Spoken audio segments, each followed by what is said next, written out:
High বন্ধুরা, আজকে আমাদের নবম বিবাহবার্ষিকী, তাই ভেবেছিলাম যে মন্দিরে পুজো দিয়ে দিনটা শুরু করব। তো সকালবেলা মেয়েকে স্কুলে দিয়ে সেখান থেকে আমরা কামাখ্যা মন্দিরে চলে যাই, ওখানে পুজোটা দিয়ে আসি। তো অঞ্জলিটা পরেই দেবো, ওদের পুজো শুরু হয় 11টার সময়। তো মেয়েকে স্কুল থেকে নিয়ে আসলাম, নিয়ে এসে স্নান করে রেডি হতে বসে গেছি। কুর্তিটা আমি কিনেছি গ্যাটিম থেকে। কুর্তিটা সত্যি খুব কমফোর্টেবল, আমি খুব ভালো লেগেছে, খুব হালকা কালার। গরমের মধ্যে বিবাহবার্ষিকী, হালকাই তাই পছন্দ করলাম।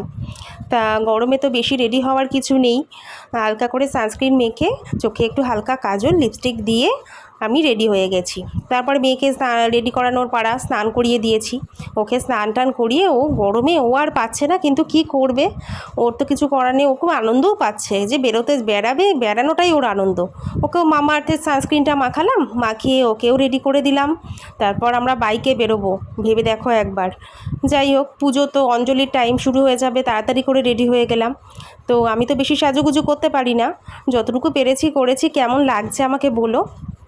তো আমরা তাড়াতাড়ি করে বেরোলাম, বাইকে করে রোদ্দুরের মধ্যে গেলাম মন্দিরে। বাৎসরিক অনুষ্ঠান যেহেতু চলছে, খুব সুন্দর পরিবেশ ছিল।